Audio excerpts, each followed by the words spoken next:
Thank you very much for inviting me, and it's a pleasure to be here and join the talks and posters. And I think it's a great event. And I've been with foundations for almost 7 years, and my team works mostly with various data-driven projects with the foundation, and we focus on genomics analysis and data sharing initiatives.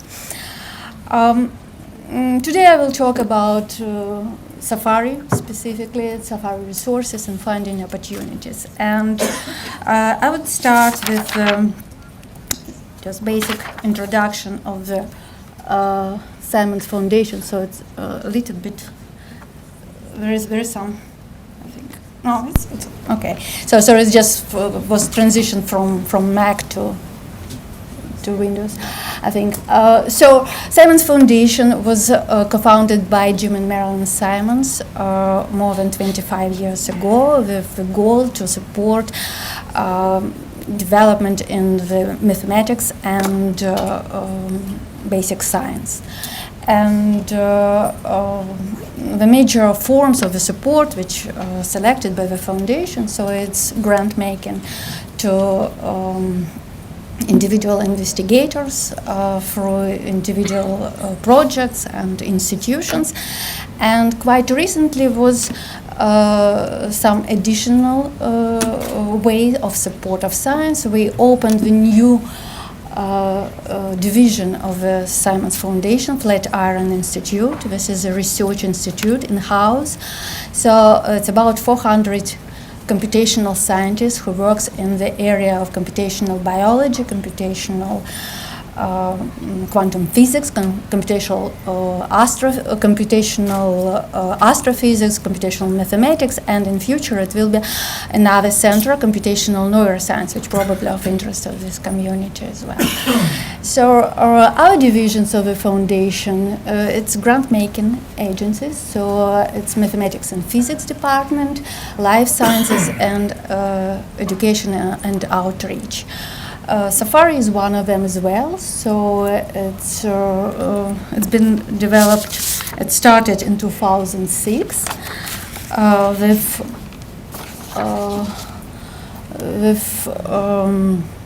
major idea to invite top researchers start working in the autism. So, and basically from 2007, so it's been quite a journey. So in 2020, budget of Safari is already 92 millions, and 250 researchers are supported currently, and during the whole tenure of Safari science team, so more than 500 investigators were supported by this effort.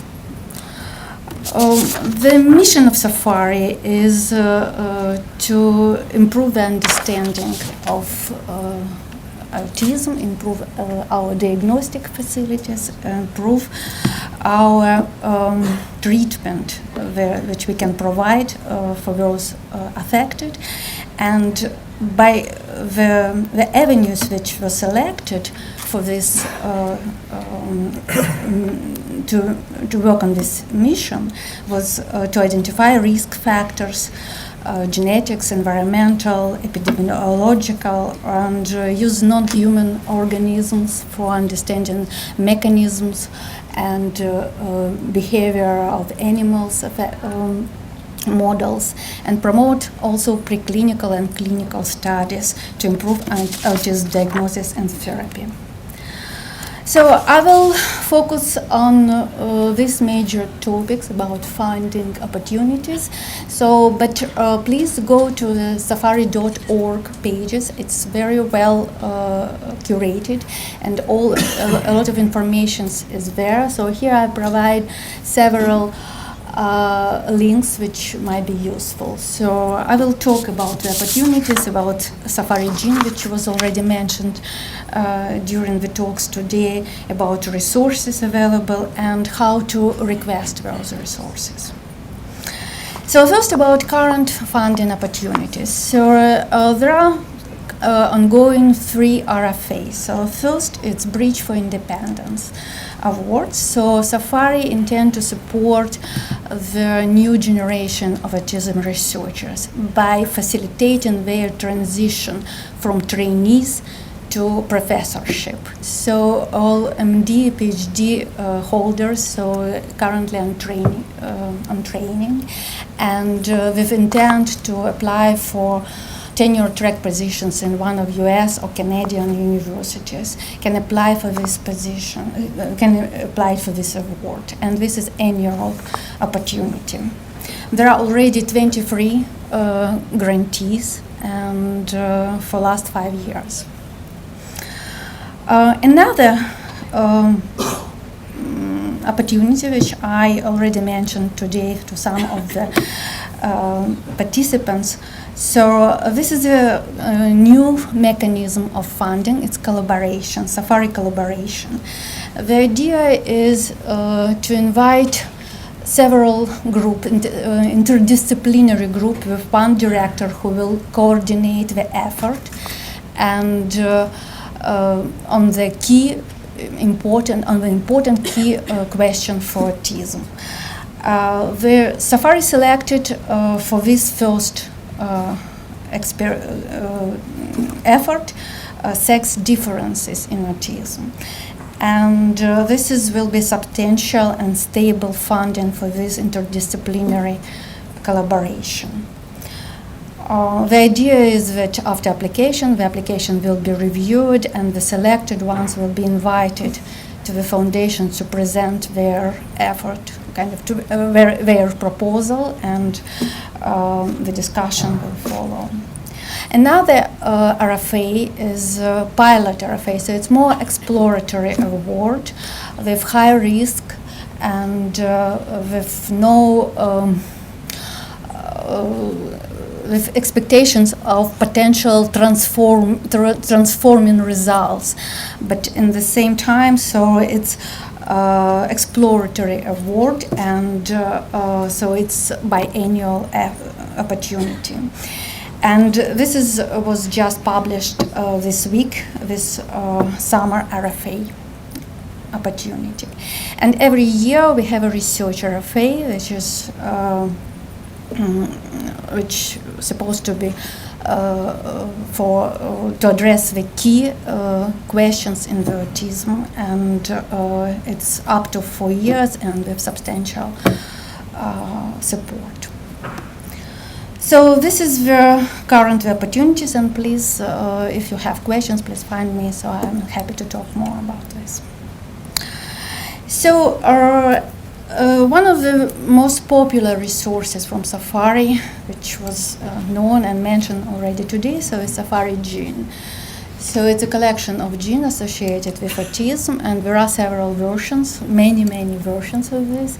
We recently updated the scoring system, so now we have 3 scores, 3 with one, the most associated genes with autism. And please take a look, and I would be happy to hear the feedback of how this works, how this understandable, what we changed, and also the previous version of Safari Gene is also available in the site, so as archived version. One of the major investments of Safari is Safari cohorts, and today, and Joe mentioned in his talk at least 2 of these cohorts, Simon Simplex collection and Spark. Simon Simplex collection was developed more than 10 years ago, so with goal to collect the Simplex families, the kids with their unaffected parents and siblings. And this is very well defined. We're a rigorously phenotyped cohort with a lot of data with whole genome and whole exome sequenced. And the publications continue to come through. We see a lot of publications from this data. It's more than 300 publications already. So another cohort which are here, so it's Simon Searchlight, so it's about 1,500 individuals. So it's previously, if you it was called Simon's VIP cohort, and it was developed as genetics first cohort. So the individuals with known genetics variations were invited to join the different family groups. And previously it was about 53 different genes and 4, I think, copy number variants in these collections. So the individuals with these alterations were organized in this cohort. But now we moved to expanded to significantly larger gene sets, and this was coordinated with SPARC cohort, SPARC extension. So now Searchlight invites people from with genetics alterations in 159 genes and 19 copy number variants. And basically many people who came to the SPARC, which is newest cohort with identified variants, are invited to join Searchlight as well. So, and SPARC, our latest edition, so it's currently already 200 individuals joined, recruited online. The project started in 2016, and it's online registration, but with clinical sites engaged with 31 currently clinical sites, and the goal of the cohort is to recruit, engage, and retain at least 50,000 autism affected individuals with their families. The major focus of this cohort, so to have not only phenotypic data but also genetic data, and that this cohort is recontactable, so you can invite, you can apply to recontact these participants. And here are some numbers of this cohort. So at the beginning of the year we have more than 200 participants with 81,000 individuals with ASD, 100,000, more than 100,000 were saliva kids, and 42 of those are individuals with ASD. And currently we estimate that 71,000 individuals are sequence eligible, but we have already, you heard from Joe today, so we already sequenced 30,000, but we sequenced significantly more already. And one of the important features of Foundation in general, so we make this data available for any approved researcher. So out of the analyzed data, so we already returned results to participants to 157 families. And also there are 51 research match studies. Research match we call our recontacting projects. And they launched, and 63,000 families were involved in these studies. So, as I mentioned, so SPARC is, and all this information is available from Simon's Foundation websites, and the data is available from our repositories. I will talk a little bit more how it happens. So we also published the first SPARC consortium, SPARC Genomic Consortium paper, which only on first 457 autism families. So we reproduced some results of previous studies. So we identified the genes which were previously associated with autism, but also identified the new, for example, gene BRSK2 was first reached the high confidence significance in this study, and also 10% of these families have their results returned. And as I mentioned, all the Safari data is available through requests from Safari Base. Safari Base is clearing house for Safari data.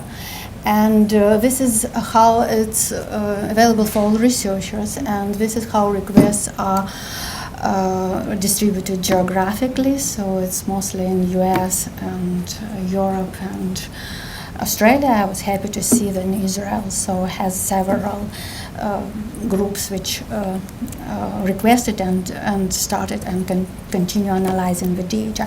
And definitely SEC is the most popular resource currently, but Spark is growing as well. Here it's also mentioned another cohort, AAC, it's autism inpatient cohort of kids, so it's small cohort, but currently only phenotypic data is available, but this year we expect also whole exome data from this cohort will be available. So, and also recontacting requests for Spark can be filled here in Safari Base, and this is the website base, safari.org. For genomics, for accessing the genomics data, we develop different platforms. So this is intuitive platform developed by one of our researchers. So, and all the data, variance data can be accessed and requested also from Safari Base. So, and in several next slides, so I will briefly mention other resources built by Safari. So it's animal models. So we have mouse and rat and zebrafish models, and available correspondingly Jackson Labs for mouse models, and rat models are intensively studied by Edinburgh group led by Peter Kind, and zebrafish models are available from Zebra International Research Center. Another relatively new resource for us it's IPS cells resources, and there are some cells can be requested right now, but there are a lot of in pipeline, and so some genes were prioritized based on the investigators' survey. Basically, if you have a gene that you would be interested to used in the to get into the pipeline, please write to the ipsc@safari.org, and we will consider this as well. And another resource, it's Autism BrainNet, which I want to mention. So I just talked to Eric. They started this resource earlier. So, and now Science Foundation support this and extend. So currently it's four centers in US and 2 centers abroad. So one in Oxford, one in Montreal. So continue collect the data, store, and distribute. So currently we have 177 donations received with different types of diagnoses. So this is the resources, and I want to thank you for your attention, and thank you families and researchers for developing this. Yeah, thank you.